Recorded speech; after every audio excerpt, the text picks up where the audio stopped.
నల్గొండ జిల్లాలో జరుగుతున్నటువంటి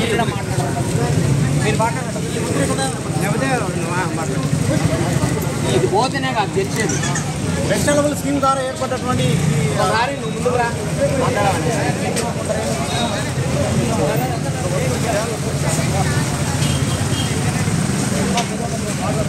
vegetable scheme ద్వారా చదువుతున్నటువంటి పిల్లలకు ఎలాంటి సౌకర్యాలు లేకుండా ఈ అకాడమిక్ ఇయర్ మొత్తం స్కూల్ బయటలో నిలబెట్టి స్కూల్ యాజమాన్యం చాలా ఇబ్బందులకు గురి చేస్తుంది.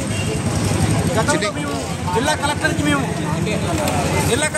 ఎన్నోసార్లు రిప్రజెంటేషన్ ఇవ్వడం జరిగింది. అయినా కూడా ఎలాంటి స్పందన లేదు. ఈరోజు మన నల్గొండ జిల్లా మంత్రివర్గమైనటువంటి కోమరెడ్డి వెంకరెడ్డి గారిని పిల్లల సమక్షంలో తల్లిదండ్రుల సమక్షంలో కలవడం జరిగింది. అయినా కూడా ఎలాంటి స్పందన లేదు. మరి ఎందుకు ఈ రాష్ట్ర ప్రభుత్వం ఈ రకంగా స్పందిస్తుంది పిల్లల మీద? పిల్లలు ఈరోజు ఈ భవిష్యత్తు మొత్తం చాలా ఇబ్బందికరంగా ఉండేటటువంటి పరిస్థితులు ఏర్పడుతుంది. కాబట్టి గవర్నమెంట్ కూడా చాలా రకాలుగా దీని మీద ఆలోచించి ఎమ్మటి దీనికి సంబంధించినటువంటి బిల్లుని పాస్ చేయాలని చెప్పేసి మేము పిల్లల తల్లిదండ్రుల సమక్షంలో మేము గవర్నమెంట్కి అడగడం జరుగుతుంది. కాబట్టి తక్షణమే గవర్నమెంట్ కూడా ఖచ్చితంగా ఈ పిల్లల భవిష్యత్తుని దృష్టిలో పెట్టుకొని మరి ఈ ఫీజులకు సంబంధించినటువంటి అమలు చేయాలని చెప్పేసి అడుగుతున్నాం. ఒకటి లేడీస్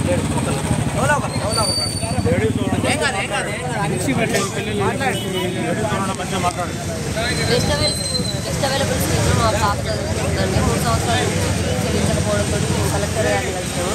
అక్కడి నుంచి కూడా ఏం ఉపయోగం లేకుండా పోయింది. మంత్రి గారిని కోమరెడ్డి వెంకరెడ్డి గారిని కలవడానికని ఇక్కడికి వచ్చినాము. సార్ దగ్గర నుంచి కూడా ఎలాంటి రెస్పాన్స్ లేదు. సార్ దగ్గర నుంచి రెస్పాన్స్ రావాలని మా చెల్లించవలసిన బిల్లులు చెల్లించాలని చెప్పి కోరుతున్నాం. మేము మా పిల్లలకు బుక్స్ యూనిఫామ్స్ అన్ని చెల్లించాలి. మున్పట్లాగానే వాళ్ళు స్కూల్కి వెళ్ళాలని కోరుకుంటున్నాం. ఐఐటీ కూడా చేర్చాలని కోరుతున్నాం. దీంట్లోనే ప్లీజ్ సార్ తొందరగా రియాక్షన్ తీసుకోండి. పిల్లల భవిష్యత్తు మీ పైన ఆధారపడింది. మీరు తీసుకునే నిర్ణయంతో వాళ్ళ భవిష్యత్తు బాగుపడుతుంది సార్.